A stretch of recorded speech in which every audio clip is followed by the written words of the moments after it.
पति का स्वभाव। मेरा नाम रूप है। मेरी अभी अभी शादी हुई है। अच्छा घर और अच्छा पति मिला है मुझे। राहुल नाम है उनका। उनके एक छोटे भाई हैं। छोटे भाई की अभी पढ़ाई चल रही है। इनकी बहुत अच्छी एक दुकान है जिसे पापा जी और मम्मी जी संभालते हैं। शादी को अभी मेरे 10 दिन ही हुए हैं और मैं अपने आप को बहुत खुशकिस्मत मानती हूँ क्योंकि मुझे अब बहुत प्यार करने वाला पति नसीब हुआ है। सास और ससुर तो पति से भी अच्छे हैं। अभी अभी शादी हुई तो ज़्यादातर घर पर ही रहते हैं वह। दुकान अभी पापा और मम्मी संभाल रहे हैं। शादी को अब 1 महीना हो गया था। इनका अभी भी दुकान पर जाना वैसा शुरू नहीं हुआ था। कुछ देर के लिए जाते और फिर वापस आ जाते।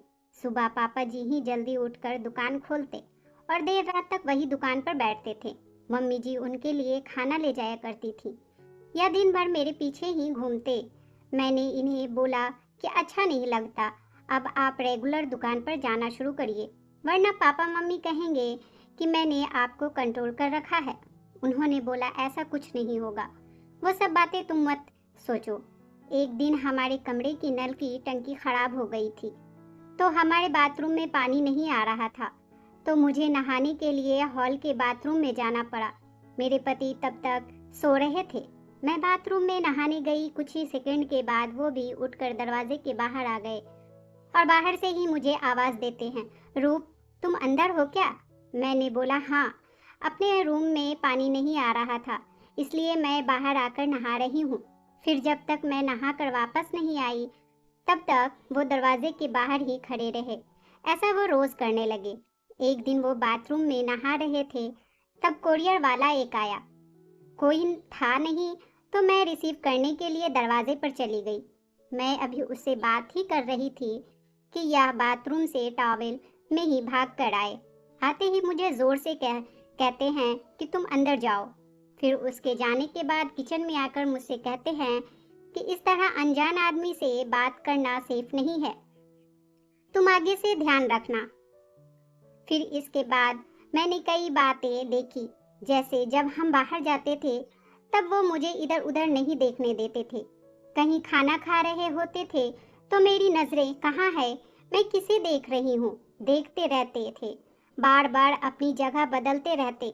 मेरे पति का यह स्वभाव मेरे सास ससुर भी देख रहे थे। एक दिन पापा ने उन्हें दुकान के काम से बाहर जाने को कहा तो उन्होंने मना कर दिया। फिर पापा को ही जाना पड़ा। वो बस मेरे पीछे पीछे ही रहते। फ़ोन पर मैं किससे बात कर रही हूँ, मेरे फ़ोन में नंबर और मैसेज भी चेक किया करते। यह सब देखने के बाद मैंने सोच लिया कि अब उनसे बात करनी होगी। इसलिए फिर एक रात मैंने उनसे कहा कि आपको मैं कैसी लगती हूँ। वो बोले बहुत अच्छी हो। मैंने कहा आप मुझ पर विश्वास करते हैं? वो बोले क्यों, क्या हुआ? मैंने कहा कि आप जो यह सब कर रहे हैं यह ठीक नहीं लग रहा है मुझे। मैं चाहती थी कि मुझे बहुत प्यार करने वाला पति मिले। आप बिल्कुल वैसे ही हो जैसा मैंने सोचा था, लेकिन आप बहुत ज़्यादा पोसेसिव हो। क्या आप मुझ पर शक करते हो? क्या आपको लगता है कि मैं आपका भरोसा तोड़ूंगी? वो बोले नहीं, ऐसा नहीं है। फिर मैंने कहा कि आपसे अच्छा पति मुझे नहीं मिल सकता, लेकिन आपको अपने आप पर थोड़ा नियंत्रण और मुझ पर विश्वास रखना होगा, वरना यह आगे चलकर हमारे लिए ही झगड़े और लड़ाई का कारण बनेगा।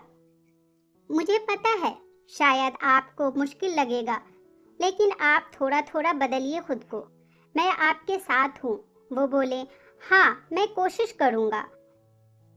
अगली सुबह मैंने उनको उठाया और कहा कि दुकान पर आप जाएंगे और खाने के पहले नहीं आएंगे। मैं घर में ही हूँ, चाहे तो आप फ़ोन कर लेना। वो जैसे तैसे मन मार कर गए, कभी रूठ कर तो कभी प्यार से। धीरे धीरे उनकी आदत पे सुधारने की कोशिश कर रही हूँ। एक पत्नी ही अगर पति को नहीं समझेगी तो कौन समझेगा। बहुत हद तक मैंने उनका स्वभाव बदल दिया है। बात को बढ़ाना नहीं है, बात को किस तरह से सुलझाया जाए यह सोचना चाहिए। हम दोनों में एक बात तय हुई कि हम एक दूसरे के मन में क्या चल रहा है हमेशा एक दूसरे को बताते रहेंगे। बात नहीं करना, अपनी बात मन में ही रखना ही किसी समस्या को जन्म देता है। दोस्तों, आपको ये कहानी कैसी लगी हमें कमेंट में ज़रूर बताएं। प्लीज़ चैनल को लाइक, शेयर और सब्सक्राइब ज़रूर करें। एक नई कहानी के साथ मैं आपसे फिर मिलूंगी। इस कहानी को सुनने के लिए आपका बहुत बहुत धन्यवाद।